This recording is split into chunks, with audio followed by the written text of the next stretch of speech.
Bismillahirrahmanirrahim. Alhamdulillahirabbil alamin. Wa bihi nasta'in ala umurid dunya waddin. Wassalatu wassalamu ala asyrafil anbiya wal mursalin Sayyidina Maulana Muhammadin wa ala alihi wa sahbihi ajma'in. Amma ba'd. Qala al-musannif rahimahullah wa nafa'ana bi ulumihi fid dharain amin. Aqabah yang ketiga, Aqabatul Awaik,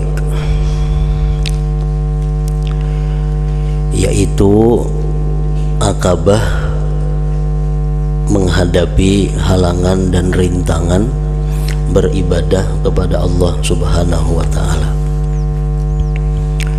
Sebagaimana disebutkan dalam bab yang terdahulu, bahwa untuk bisa lurus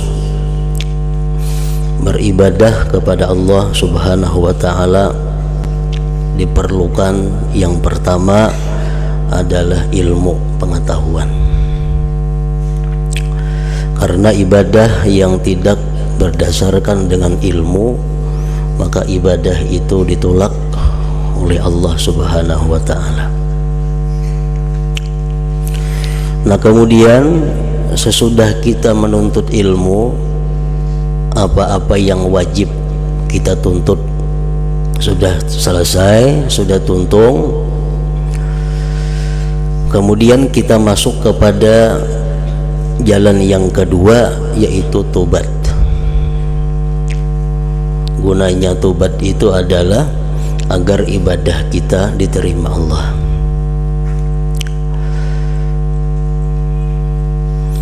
Nah, sesudah seseorang menyelesaikan tobat sehingga dirinya sudah bersih daripada dosa, maka ibadah akan bisa dijalankan dengan lancar.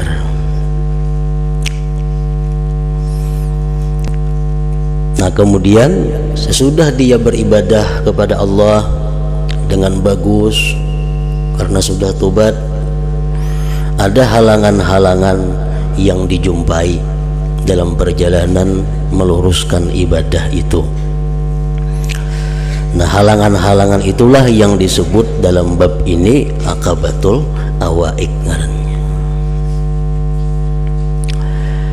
Selanjutnya, wahai orang yang mempunyai kehendak beribadah, mudah-mudahan Allah memberikan taufik kepada Anda.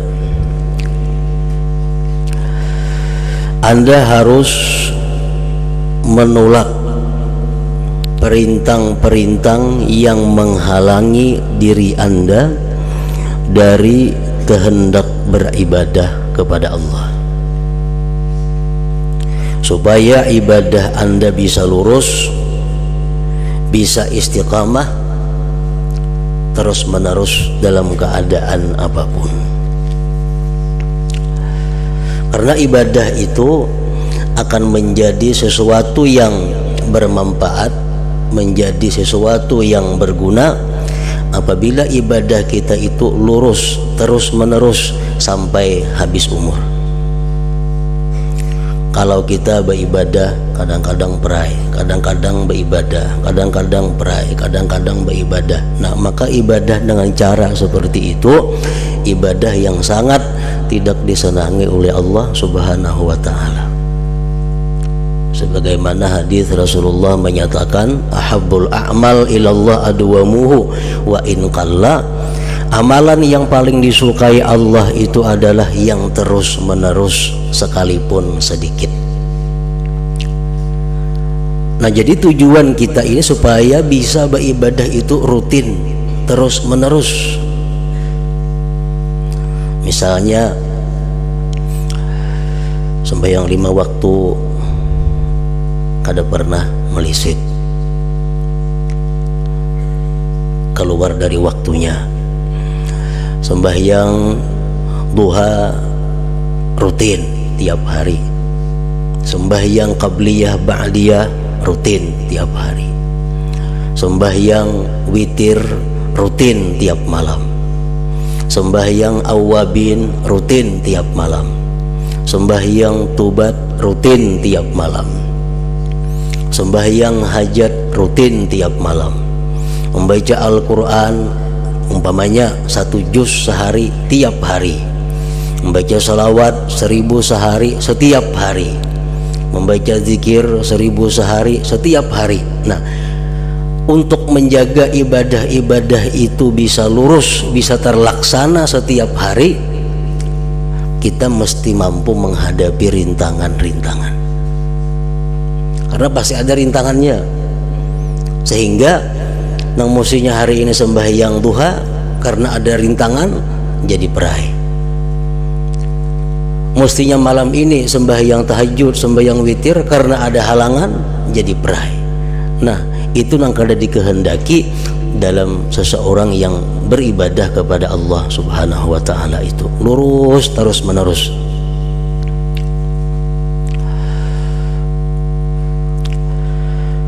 Supaya ibadah Anda bisa lurus, di atas telah aku terangkan bahwa rintangan-rintangan bagi orang yang hendak beribadah itu ada 4.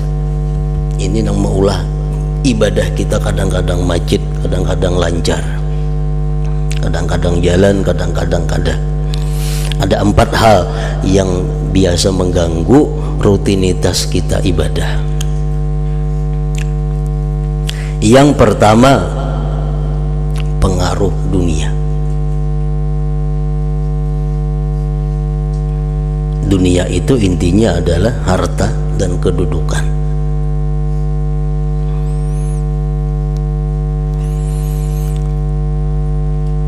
Nah, dunia inilah yang kerap kali mengganggu rutinitas, mengganggu kelancaran ibadah kita. Urusan-urusan dunia.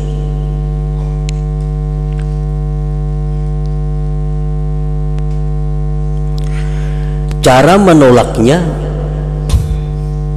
dengan mengusungkan diri, hati dari dunia dan zuhud, tidak terpancing, tidak gemar kepada dunia. Nah, itu jalan untuk menolaknya.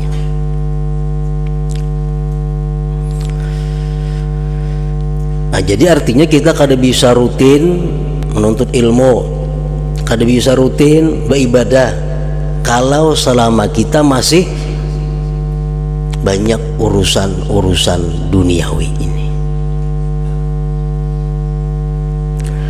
Nah, jadi Anda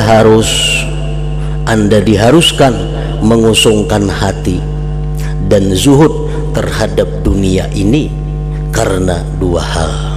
1, kenapa kita perlu zuhud? Kenapa kita perlu mengusungkan hati daripada menggemari dunia? Karena tujuannya supaya ibadah Anda bisa lurus dan banyak.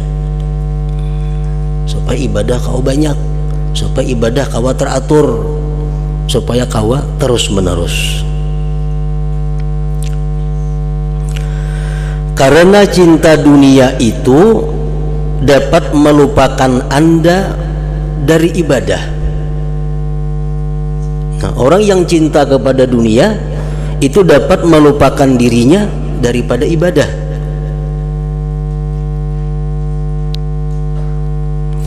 Anggota tubuh luar Anda sibuk mencari dunia, dan anggota batin hati Anda sibuk mengharapkan segala macam serta selalu meraka-rika, maangan-angan.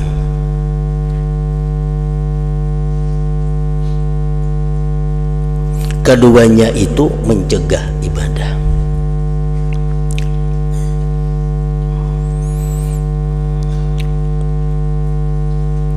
Sebab tubuh itu hanya satu. Tubuh yang kita pakai untuk ibadah itu, ia tubuh yang kita pakai untuk mencari dunia. Tubuh yang kita bawa ke masjid, ia tubuh yang kita bawa ke toko. Tubuh yang kita bawa ke pengajian, iya tubuh yang kita bawa ke perumahan. Tubuhnya hanya satu. Sebab tubuh itu hanya satu dan hati pun hanya satu. Bila hati kita memikirkan ibadah, maka dunia akan tersisihkan. Bila hati kita memikirkan dunia, ibadah tersisihkan. Karena hatinya hanya satu, hatinya hanya sebuting.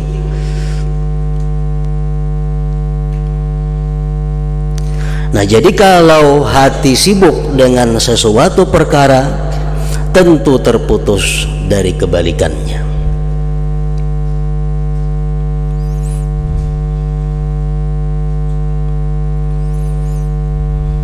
Kalau hati sibuk dengan sesuatu perkara, tentu terputus dari kebalikannya.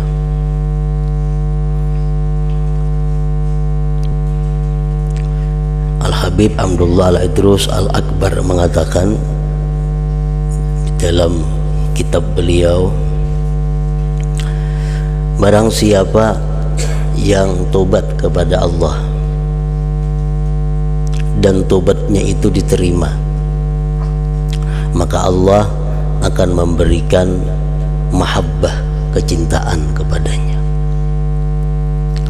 Nah, jadi artinya orang yang tobat kepada Allah, benar-benar tobat, diterima Allah tobatnya, Allah beri dia hadiah.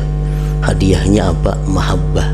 Allah cinta kepada dia, otomatis dia pun cinta kepada Allah. Nah, apabila orang bisa melaksanakan wara, menjauhkan diri daripada yang haram, menjauhkan diri daripada perkara-perkara yang tidak jelas hukumnya, inya kawa melaksanakan itu, maka Allah akan memberinya al-unsu billah, kejinakan dengan Allah. Arti kejinakan dengan Allah itu apa? Hendak beribadah aja, hendak berselawat aja, hendak berzikir aja, hendak ke masjid aja, hendak ke pengajian aja.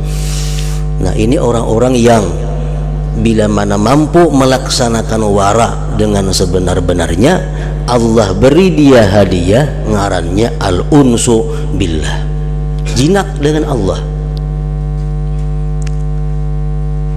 Nah, karena sesuatu anggota tubuh yang diberi makan yang halal, diberi minum yang halal, diberi pakaian yang halal, diberi tempat yang halal, maka diri itu jelas pasti akan suka dengan ibadah. Nah, kalau orang ini kada bisa bersifat dengan wara, nang haram dimakannya, nang haram dipakainya, nang haram diminumnya, jelas sudah berarti tubuhnya itu akan lari daripada Allah, tubuhnya akan lari daripada ibadah kepada Allah, karena tubuhnya diisi dengan yang haram. Nah, yang ketiga, barang siapa, ujar beliau tadi, bisa melaksanakan zuhud terhadap dunia. Nah, bisa melaksanakan zuhud terhadap dunia, artinya dia tidak mencintai dunia. Allah berikan dia hadiah berupa al-khusyuk, khusyuk,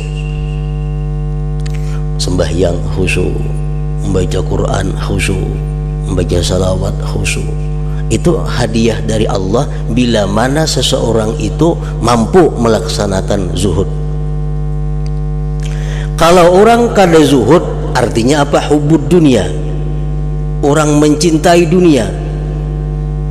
Apapun yang ia laksanakan ibadah, kada akan dapat khusyuk. Orang ini mencintai dunia, badannya sibuk mengurus dunia, hatinya sibuk merancang dunia. Ibadah apapun yang dilakukannya kada bisa khusyuk. Allah kada memberi khusyuk itu kepada orang yang cinta dengan dunia.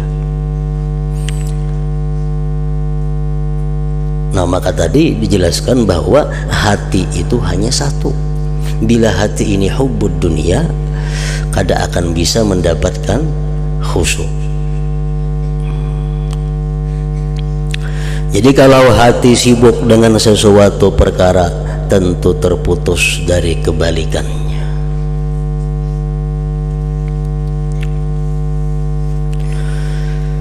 Dan hendaklah Anda mengetahui bahwa perumpamaan dunia dan akhirat, bahwa perumpamaan dunia dan akhirat itu bagaikan dua orang madu. Jika Anda membuat senang yang seorang, tentu menyebabkan benci yang lain.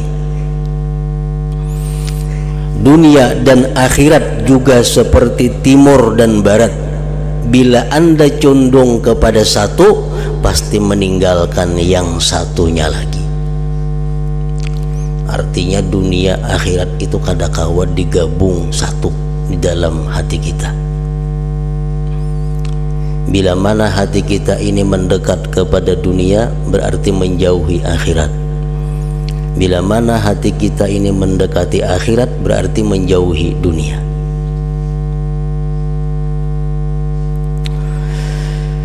Mengenai dunia yang membuat lupa anggota tubuh luar, maka telah diriwayatkan dari Abu Darda radhiyallahu anhu yang berkata, aku berusaha mengumpulkan antara ibadah dan dagang. Abu Darda sahabat Nabi SAW. Uja Abu Darda, aku hendak jadi orang nang dagang sekaligus ahli ibadah. Ternyata tidak bisa menyatu. Ternyata kadang-kadang kumpul antara hendak berdagang, antara berusaha lawan beribadah.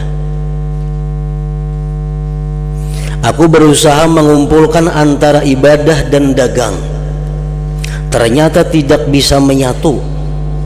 Lalu aku memutuskan perhatian kepada ibadah dan meninggalkan dagang. Nah, maksudnya ibadah di sini adalah ibadah yang lurus tadi, ibadah yang banyak, ibadah yang bisa teratur.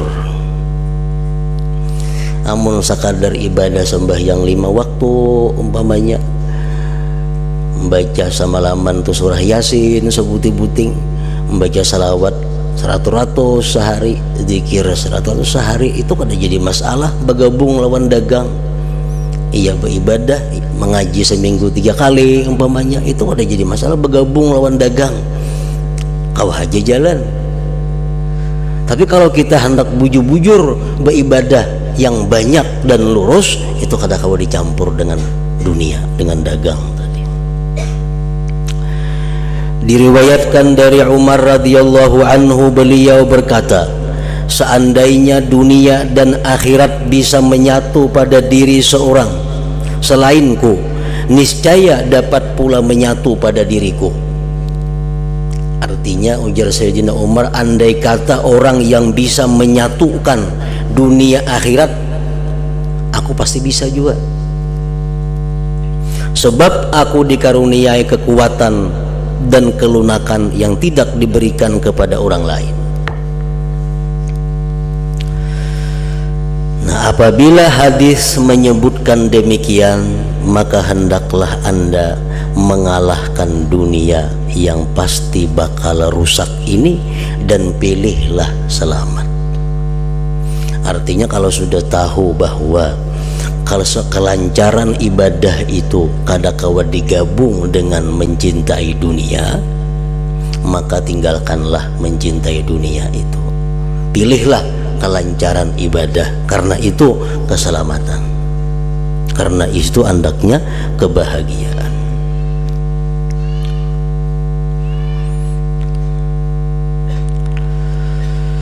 Adapun dunia yang membuat lupa hati, sedangkan hati adalah anggota tubuh batin sebagai tempat kemauan. Maka ada sebuah hadis yang diriwayatkan dari Nabi Muhammad sallallahu alaihi wasallam, beliau bersabda, Man ahabba dunyahu adarra bi akhiratihi wa man ahabba akhiratahu adarra bi dunyahu fa athiru ma yabqa ala ma yafna. Artinya, barang siapa mencintai dunia, pasti ia merugikan akhiratnya. Dan barang siapa mencintai akhirat, tentu merugikan dunianya. Karena itu, kalian pilihlah apa yang kekal abadi, mengalahkan apa yang bakal rusak.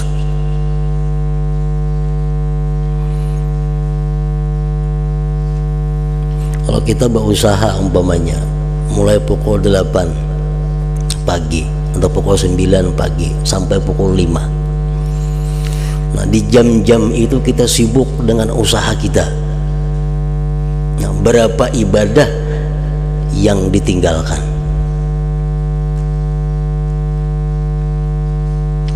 Berapa ibadah yang ditinggalkan? Mulai jam 9 sampai jam 5. Karena malam awak sudah lapah, awak sudah keuyuhan, kada kawa lagi bangun malam karena gara-gara siang sudah lapah. Kalau bangun malam juga bangunnya meranjang dunia. Nah, jadi orang-orang yang mencintai dunia itu sudah otomatis merugikan akhiratnya. Dan orang yang merugikan akhirat hanya bisa menguntungkan dunia.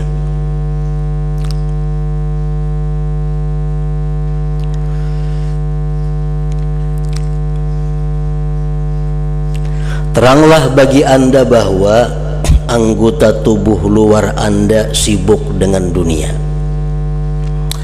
dan hati Anda mengharap-harap dunia. Niscaya Anda tidak bisa dengan mudah melakukan ibadah sebagaimana mestinya.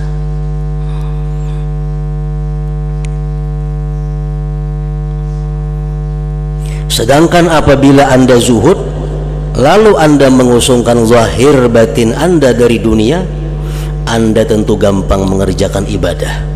Malahan anggota tubuh Anda ikut membantu.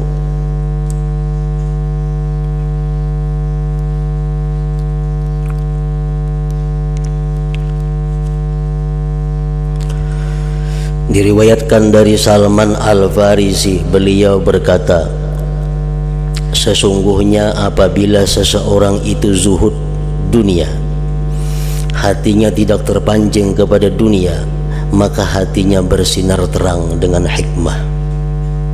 Sedangkan anggota-anggota badannya saling bantu dalam ibadah.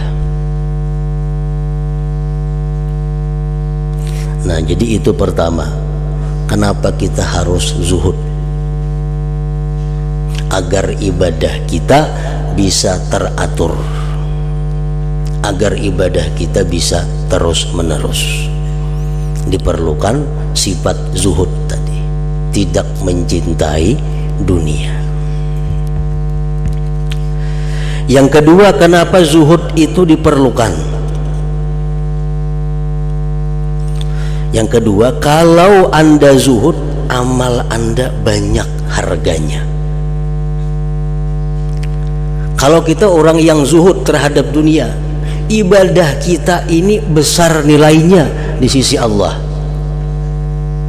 Kenapa besar nilainya? Karena kita bisa khusyuk. Kalau orang yang hubud dunia tadi sudah jelas kada akan diberi Allah kekhusyuan itu. Walaupun sudah inya belajar, misalnya kita membaca Quran, baca Quran, artinya sudah tahu, tafsirnya sudah tahu, tapi kita masih tergolong orang yang mencintai dunia.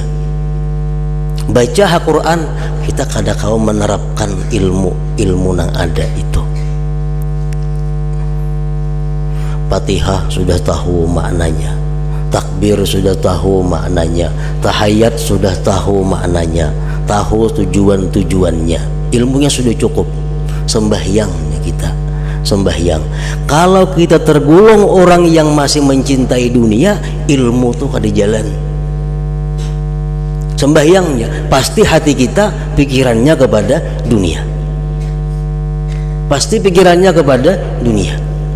Walaupun kita tahu waktu asyhadu an la ilaha illallah mestinya hati macam ini, waktu mengucap iyyaka na'budu wa iyyaka nasta'in hati macam ini, waktu mengucap ar-rahmanir rahim hati macam ini, tahu kita itu. Tapi begitu kita cinta kepada dunia, sembahyangnya kita, ilmu itu hilang. Yang timbul dalam hati kita apa? Hanya dunia, hanya dunia. Nah, dengan adanya zuhud, maka ibadah yang kita lakukan itu menjadi besar nilainya di sisi Allah Subhanahu wa taala. Kenapa jadi besar? Karena kehusuan yang ada dalam ibadah itu lebih daripada orang yang tidak ada zuhudnya. Anda maulah ganal halusnya nilai ibadah itu hatinya. Dua orang sahabat Nabi sembahyang di masjid. Ujar Nabi kita itu sama, lihat dua orang sembahyang sama-sama 2 rakaat. Tapi ujar Nabi nilai antara keduanya jauh seperti antara langit dan bumi. Artinya apa? Yang satu sembahyangnya itu hatinya bujur-bujur sembahyang, sedangkan yang satu hatinya kepada dunia. Padahal sama 2 rakaat, bacaannya sama, panjangnya sama, tapi harganya Allah memberikan nilai jauh berbeda.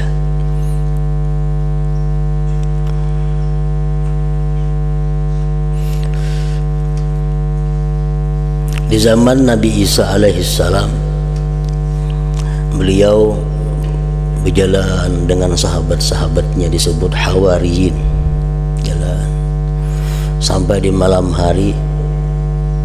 Sampai di malam hari bergerakan Nabi Isa supaya sembahyang malam, supaya sembahyang malam.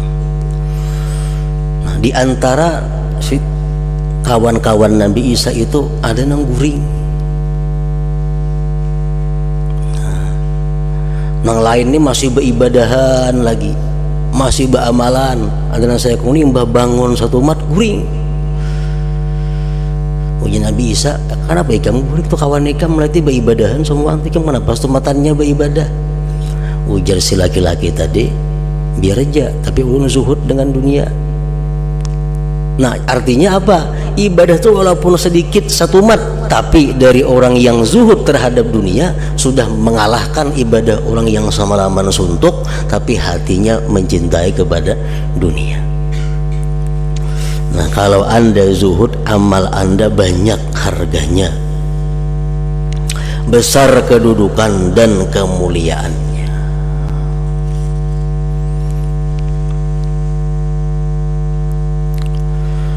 Rasulullah Shallallahu Alaihi Wasallam pernah bersabda,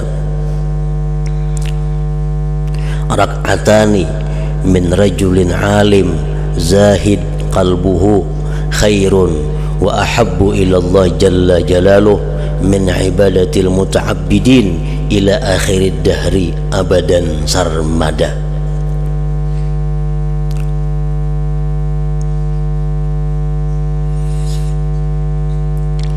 Artinya 2 rakaat dari orang alim lagi zuhud hatinya, 2 rakaat punya sembahyang.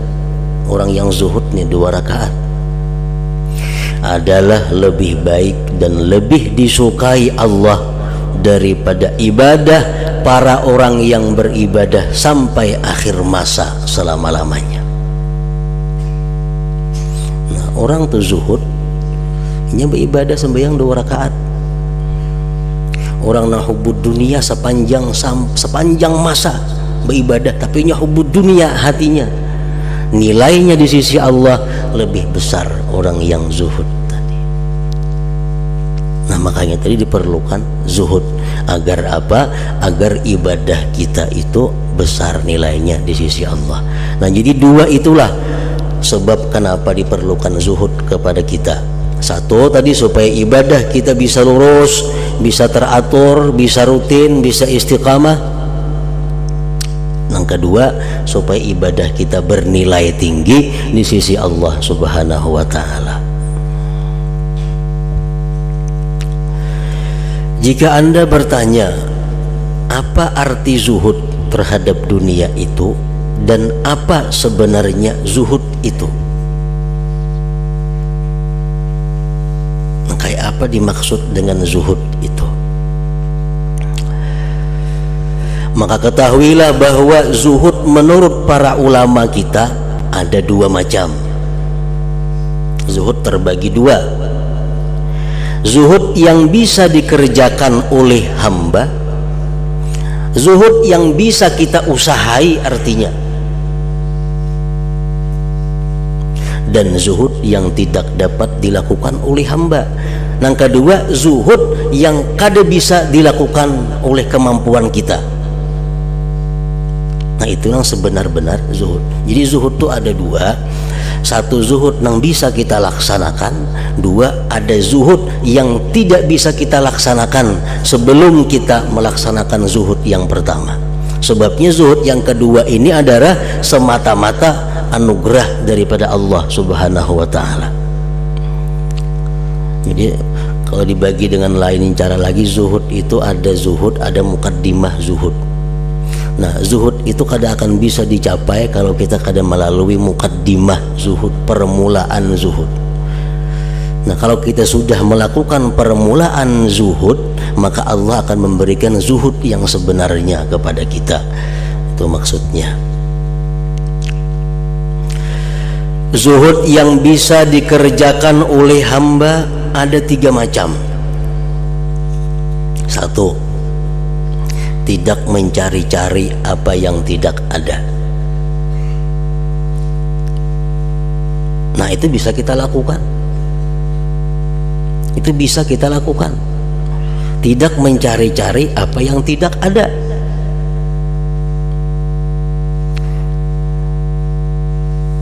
Misal kada bisi toko, kada usah mencari toko.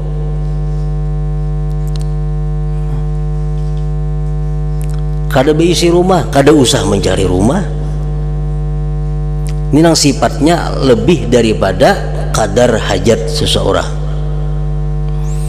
Nah, sesuatu yang masih dalam golongan kadar hajat itu kada dimasukkan dalam hubud dunia, kada dimasukkan dengan bab zuhud. Masalah zuhud ini masalah sesuatu yang lebih daripada kadar hajat. Nah, yang kita bisa adalah tidak mencari-cari apa yang tidak ada. Satu itu. Nah, itu bisa kita kerjakan. Yang kedua, membagikan apa yang telah terkumpul kepada orang lain. Itu kawa juga. Misalnya kita kebanyakan berisi harta, itu kita kawa membagi-bagikan harta itu kepada orang lain. Itu kawa. Yang ketiga, tidak menginginkan dan memilih dunia. Nah, ini zuhud yang bisa dilakukan oleh hamba. Tidak menginginkan dan memilih dunia.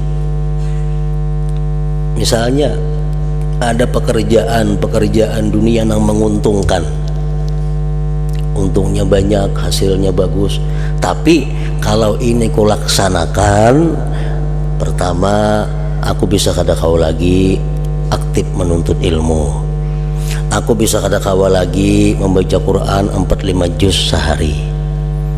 Nah, mana yang dipilih? Kalau kita zuhud, memilih memelihara yang ada daripada mengambil dunia tapi mengganggu ibadah kita, wirid kita, macam-macam itu. Nah, itu bisa kemampuan kita. Tidak menginginkan dan memilih dunia. Nah, jadi tiga macam zuhud itu nang kita bisa melaksanakan. Satu, kada mencari nang kadada. Dua, membagi-bagikan, memberikan kelebihan yang ada pada seorang. Yang ketiga, memilih akhirat. Artinya kada memilih dunia, kada memilih dunia.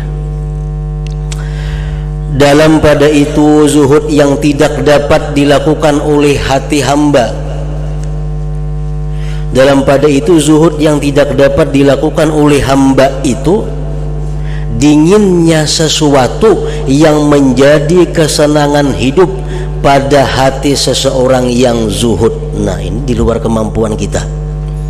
Dingin, kada ada semangat, kada ada gairah melihat dunia.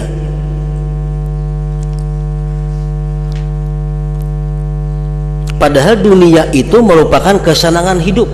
Ada inya kada, hatinya dingin, hatinya kada bersemangat, hatinya kada bergairah melihat perhiasan dunia. Nah, itu kada kawa kita melaksanakan. Itu bisa kalau Allah memberikan. Nah, Allah memberikan yang ini kalau kita sudah melaksanakan 3 zuhud yang pertama tadi. Oleh karena kita ini kebiasaannya sudah kada mencari nang kadada, membagi-bagikan nang sudah ada, kada memilih dunia. Kalau itu kita kawa melakukan, akhirnya perhiasan dunia itu dingin dari hati kita. Nah, kada ada semangat lagi melihat perhiasan dunia ini. Nah, itu zuhud yang sebenar-benar zuhud. Artinya perlu diketahui bahwa zuhud yang bisa dilakukan hamba itu merupakan pendahuluan timbulnya zuhud yang tidak dapat dilakukan oleh hamba. Jadi kalau hamba melakukan zuhud yang makdur, yang bisa dilakukan, misalnya ia tidak mau mencari-cari apa yang tidak ada padanya, mau membagikan apa yang menjadi miliknya, dan tidak mengharap-harap dunia karena Allah, serta mengharapkan besarnya pahala Allah dengan mengingat-ingat cacat dunia, maka itu semua akan menimbulkan dinginnya dunia pada hatinya. Dinginnya dunia di hati inilah zuhud hakiki, zuhud sejati, zuhud yang sebenarnya.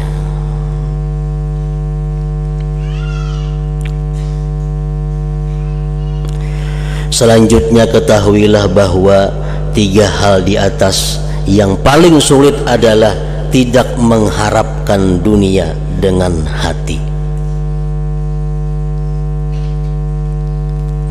Nah, itu yang paling sulit. Hati kadang mengharapkan dunia.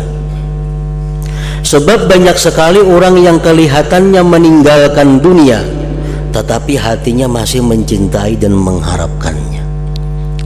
Kalau membebaskan anggota tubuh daripada urusan dunia itu mudah.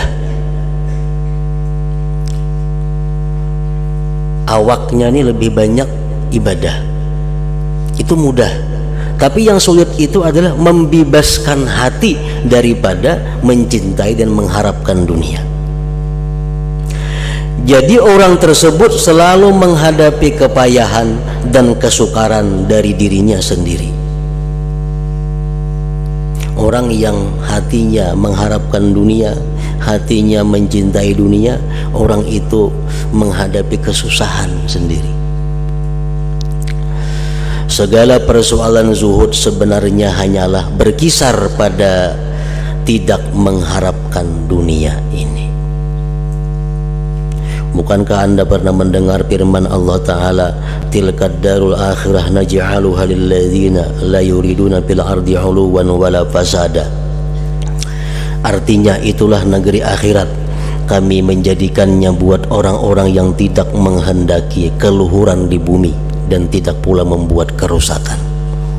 Allah Ta'ala menggantungkan hukum tetapnya negeri ganjaran akhirat dengan tidak ada kehendak, bukan dengan mencari atau berbuat apa yang dikehendaki. Mencari dunia ada yang sifatnya merupakan ibadah, seperti menafkahi anak bini. Nah, itu ibadah. Nah, mencari dunia ada yang sifatnya adalah dikutuk oleh Allah. Orang-orang yang mencari dunia untuk bermegah-megah, berpuya-puya, bersumbung-sumbung dengan kekayaan dan kemegahannya. Nah, negeri akhirat itu kada disediakan Allah untuk orang-orang seperti itu. Begitu pula firman Allah, man kana yuridu harsal akhirah nazid lahu bi harsih wa man kana yuridu harsad dunya nu'tihi minha wa ma lahu fil akhirati min nasib. Artinya barang siapa menghendaki untuk memetik tanaman akhirat, maka kami akan menambah tanaman itu. Dan barang siapa berkehendak memetik hasil tanaman di dunia, kami juga akan memberikan. Tetapi nanti ia di akhirat tidak memperoleh bagian ganjaran. Orang yang hidupnya hanya untuk dunia, Allah berikan dunia, tapi di akhirat kada akan dapat ganjaran. Juga firman Allah, man kana yuridul ajilah ajjalna lahu fiha ma nasya. Artinya barang siapa menghendaki keuntungan di dunia, maka akan kami percepat apa yang ia kehendaki itu di dunia menurut kehendakku. Dan firman Allah, wa man aradal akhirah wa sa'alaha sa'yaha. Artinya barang siapa menghendaki akhirat dan berusaha demi kepentingan akhirat itu. Nah, bukankah Anda tahu bahwa ayat-ayat ini semua merupakan isyarat kepada kehendak mengharapkan dunia. Jadi urusan kehendak memanglah yang terpenting. Banyak orang nang kada berusaha, kada mencari dunia, tapi dia masih punya kehendak untuk sewaktu-waktu mendapatkan dunia. Nah, jadi urusan kehendak memanglah yang terpenting. Namun apabila hamba tekun dan mengekalkan dua perkara yang terdahulu, yakni membagikan apa yang telah terkumpul dan tidak mencari-cari yang tidak ada, maka bisa diharapkan dari anugerah Allah bahwa Dia bakal memberikan taufik kepada hamba guna menolak kehendak mencari dunia ini dari hatinya. Karena Allah adalah zat yang memberikan anugerah lagi pemurah. Nah, ingat situ. Kemudian perkara yang mendorong Anda untuk tidak mencari apa-apa yang tidak ada dan membagikan apa yang telah terkumpul serta dapat memudahkannya ialah mengingat-ingat cacat dan celah dunia.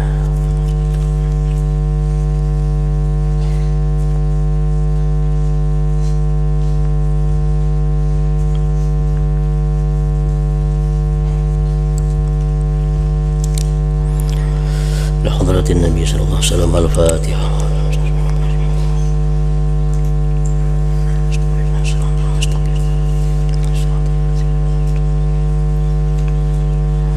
Bismillahirrahmanirrahim. Alhamdulillah rabbil alamin. Allahumma shalli wa sallim wa barik ala sayyidina wa habibina Muhammadin wa ala alihi wa sahbihi ajma'in. Allahumma ighfir lana ma akhtana wa ma ta'ammadna wa ma asrarna wa ma alanna wa ma asrafna wa ma anta a'lam bihi minna, antal muqaddim wa antal muakhir, la ilaha illa anta. Allahumma nafa'na bima 'allamtana wa 'allimna ma yanfa'una wa zidna fahman wa ilman wa amalan wa hudan wa tawfiqa bi rahmatika ya arhamar rahimin. Sallallahu alaihi wasallam Muhammad wa alihi wasallam. Alhamdulillah.